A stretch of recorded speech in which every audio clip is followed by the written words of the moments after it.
2 attempts या 3 attempts के भी MTPs RTPs if you do it's enough. मेरे केस में ना व्हेन आई गॉट एग्जाम्शन इसके पहले आई वाज लूजिंग टाइम, तो मैंने मॉक्स नहीं दिए।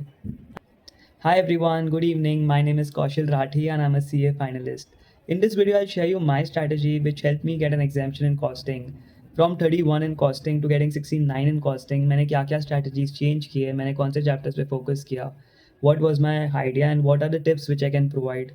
I'll share that in this video. So the mistake which I made जब मैंने लिखा था exam and I got 31, the mistake was मैंने मेरा 100% portion complete ही नहीं किया था। मैंने कर लिया था but I had this in mind कि नहीं यार, if I leave this chapter and focus ज़्यादा और स्ट्रॉन्ग करूँगा बाकी के chapters it will be much better. I leave standard costing for now, it is difficult, I leave service costing, बाकी chapters में करूँगा, पास हो जाऊँगा ना, प्रॉब्लम क्या है। ये वाला माइंड सेट से ना it got me, I score 31।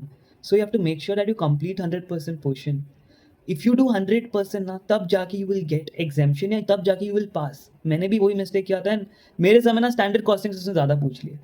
तो you know ICI is unpredictable. If you complete 100% ना, if you complete your portion पूरा syllabus पूरा हो जाएगा, you will, अगर एग्जाम में कुछ भी आया ना, you will write something and you will get at least थोड़े तो मार्क्स आएंगे, राइट। तो leaving chapters is literally not allowed, not only in this subject but in any subject. Complete your portion and go. Try करो। सी ending moments में फिर सी ना stress हो जाता है एंड एंडिंग में लगता है यार अब ये नहीं होगा, तब यू कैन लीव यार। बट अभी if you are watching this video then to you have time 10 days पहले भी if you are watching this video you have time, complete your portion पूरा 100% होगा ना, I am telling you you will have that confidence and that is very helpful. Now the second point which I feel to be very important is write and study. लिख के पढ़ाई करो, it will be very effective. You know मेरे first time में जब मैंने पढ़ाई करी थी ना, मैंने लिख के पढ़ाई करी थी but it was not effective. I am like यार ठीक है, एक बार लिख दिया, दूसरी बार कैलकुलेटर में कर दिया, थर्ड टाइम जाके एग्जाम में लिख दिया। एग्जाम में लिखने के समय ना आई वॉज सो कन्फ्यूज कि यार यही है ना, ये है ना, I had that self doubts and वो आना नहीं चाहिए। यू हार्डली गेट 3 hours के पेपर में you have to write so much. So इतना लेंदी पेपर आता है, you can't waste even 1 minute। तो लिख के पढ़ोगे ना, you will have that confident कि यार ये मैंने किया है, एग्जाम में ऐसा आएगा तो मेरे को पता है क्या है, कौन से स्टेप्स है। And very honest, practical subject ना you should always write and study. At least 2 बार लिखो, ठीक है। Third time even if you do calculator में अमाउंट कर लो check, that is fine, but write and study for practical subject. Theory में ना you can write your own words में, ठीक है, सबके अलग अलग पर्सपेक्टिव है, कॉन्सेप्ट सेम है, you can write in your own words and दिल गिव यू मार्क्स।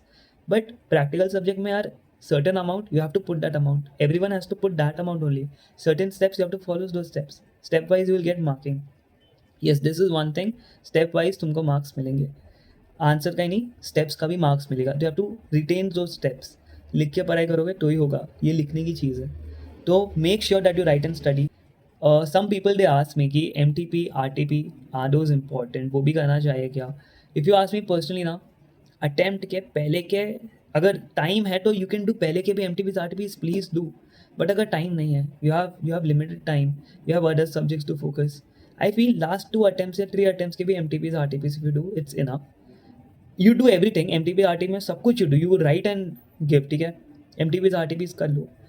बट अगर मिल रहा है और भी टाइम तो जो रिपीटेड वाले ना उनको ही करना ज़्यादा, जो अलग से आए हुए ना, सी पहले भी नो कि ऐसे अनप्रेडिक्टेबल क्वेश्चंस पूछता है, ठीक है, एग्जाम में वो कुछ ना कुछ अलग पूछेगा ही पूछेगा, right. So even if you do कुछ अलग out of the box, exam में last something else only, we all know that. But yes, if you have time do it. But if you don't have time ना, ऐसे वाले problems करो जो ICI के questionnaire है। फोकस, पहला focus would be पूरे ICI के सम्स के, पूरे ICI के प्रॉब्लम्स से complete. Second will be do variations of them, उनके ही थोड़े ऊपर नीचे का, थोड़ा ये प्रॉब्लम अलग है, थोड़े 1-2 एंट्रीज एडजस्टमेंट्स उन्हें ज़्यादा पूछ ले, वो वाले प्रॉब्लम्स करो। Cost sheet, make sure that you do every MTP RTP, cost sheet is very important, do different problems विसके, ठीक है। तो this is the main focus. RTPs MTPs are important, last 2-3 attempts के डू एवरीथिंग, इसके बाद के do variations of the ICI की only problems, don't do out of the box जो एक बार RTP में MT में आया फिर वो कभी आए नहीं। डोंट डू दोज क्वेश्चंस, उनके chances are, I am telling you, बहुत कम है।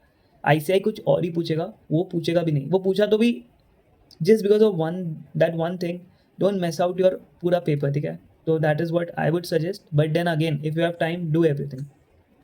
Now, if you ask me if mocks are important, my personal opinion, yes, definitely they are. But जब मेरे को एग्जाम्शन आया था ना, उसके पहले आई वॉज लूजिंग टाइम, तो मैंने मॉक्स दिए ही नहीं थे। तो इसके बाद भी I got an exemption. So you know मेरे को अटेम्प्ट लगा था तो मेरे को एक माहौल पता था, आई हैड टेस्ट वो एनवायरनमेंट का, तो इसके लिए it was not that difficult for me कि मैं वापस दे दूंगा। मेरे को बिलीव था, I had that self believe कि यार इस बार I invest my time again and again in revising concepts rather than giving mocks. Mocks का प्लान करूंगा and then I don't know, it was my personal opinion, but if you have time please go and give मॉक्स। If you don't have time and maybe you have that confidence कि yes you can do it, focus on yourself, ठीक है, focus on completing the concepts. Time है, मॉक्स definitely plan करो, नहीं है तो concepts पे plan करो।